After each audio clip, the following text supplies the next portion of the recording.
നമസ്കാരം. വിചാർക്രാന്തി ദർശനിലേക്ക് എല്ലാവർക്കും സ്വാഗതം.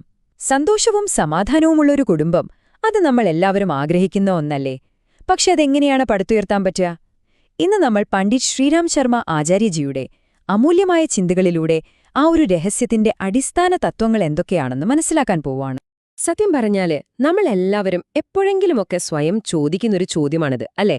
എന്താണ് ഒരു സന്തോഷമുള്ള കുടുംബത്തിന്റെ യഥാർത്ഥ രഹസ്യം? അത് പണമാണോ, അതോ വലിയ സൗകര്യങ്ങളാണോ? ചിലപ്പോ ഇതിനെല്ലാം അപ്പുറത്ത് മറ്റെന്തെങ്കിലും ഒരു കാര്യമുണ്ടോ? വരൂ, നമുക്ക് ഒരുമിച്ച് ആ ഉത്തരമൊന്ന് കണ്ടെത്തി നോക്കാം. ആചാര്യജിയുടെ അഭിപ്രായത്തിൽ ആ വലിയ ചോദ്യത്തിനുള്ള ഉത്തരം തുടങ്ങുന്നത് വളരെ സിമ്പിളായ ഒരു തത്വത്തിൽ നിന്നാണ്. അതാണ്, കടമയാണ് പ്രധാനം. ഒരു സമാധാനമുള്ള വീടിന്റെ ഏറ്റവും സ്ട്രോങ് ആയ അടിത്തറ ഇതുതന്നെയാണെന്നാണ് അദ്ദേഹം പറയുന്നത്. സത്യത്തിൽ ഇതൊരു വിപ്ലവകരമായ ചിന്തയാണ്. കാരണം എന്താന്ന് വെച്ചാൽ, നമ്മൾ സാധാരണയായി എപ്പോഴും നമ്മുടെ അവകാശങ്ങളെക്കുറിച്ചല്ലേ സംസാരിക്കാറ്. എനിക്കത് കിട്ടിയില്ല, എനിക്കിത് വേണം എന്നൊക്കെ. പക്ഷെ ആചാര്യജി പറയുകയാണ്, ഒരു മിനിറ്റ്, അതിനു മുൻപ് നമ്മുടെ കടമകൾ ചെയ്യുന്നതിൽ കുറച്ച് ഉത്സാഹം കാണിക്കാൻ.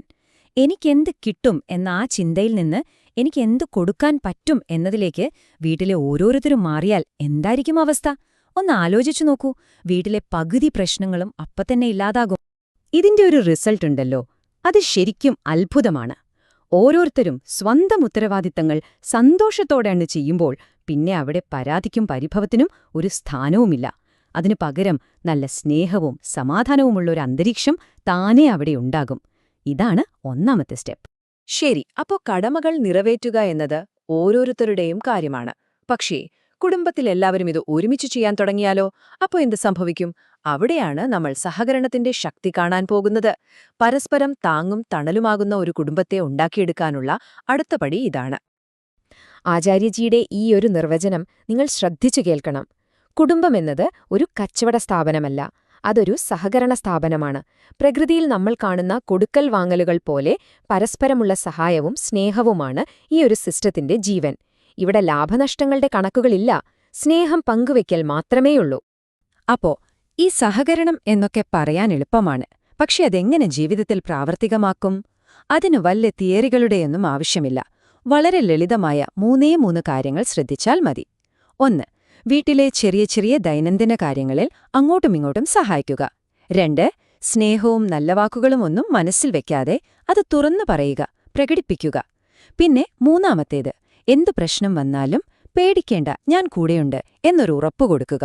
ആ ഉറപ്പ് വാക്കിലും പ്രവൃത്തിയിലും വേണം. ഈ 3 തൂണുകളിലാണ് ഒരുമയുടെ ശക്തി മുഴുവൻ ഇരിക്കുന്നത്. പക്ഷേ ഇവിടെ ഒരു ചോദ്യമുണ്ട്.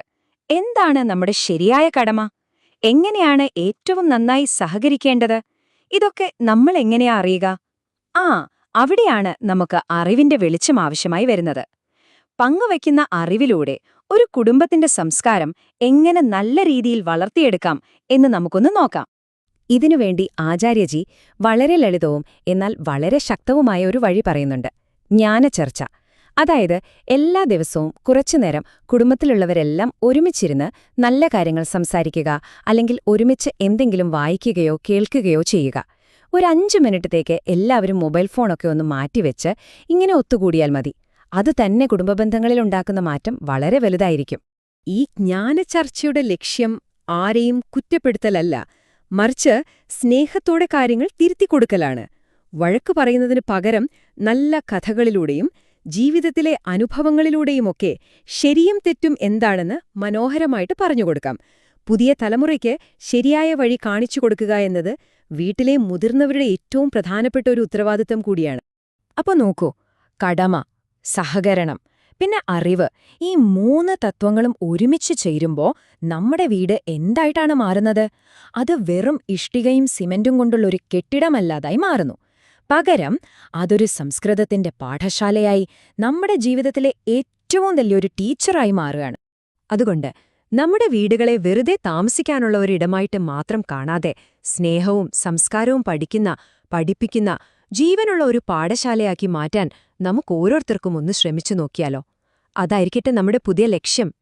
ഈ ചർച്ച ഇവിടെ അവസാനിപ്പിക്കുമ്പോൾ ആചാര്യജിയുടെ ഈ വാക്കുകൾ നമുക്ക് മനസ്സിൽ വയ്ക്കാം. കുടുംബവ്യവസ്ഥയുടെ ജീവരക്തം പരസ്പര സഹായവും പങ്കുവയ്ക്കപ്പെട്ട സ്നേഹവുമാണ്. നമ്മൾ ഇത്രയും നേരം സംസാരിച്ച എല്ലാ കാര്യങ്ങളുടെയും ആകെത്തുക ഈ ഒരൊറ്റ വാക്യത്തിലുണ്ട്. ഇത്തരം ആഴത്തിലുള്ള ചിന്തകൾ നിങ്ങളുടെയൊക്കെ ജീവിതത്തിൽ ഒരു വെളിച്ചമാകുമെന്ന് ഞാൻ വിശ്വസിക്കുന്നു. ഇനിയും ഇതുപോലുള്ള അറിവുകൾക്കായി വിചാർ ക്രാന്തി ദർശൻ ചാനൽ സബ്സ്ക്രൈബ് ചെയ്യാൻ മറക്കരുത്. അടുത്തൊരു വിഷയവുമായി നമുക്ക് വീണ്ടും കാണാം. നന്ദി.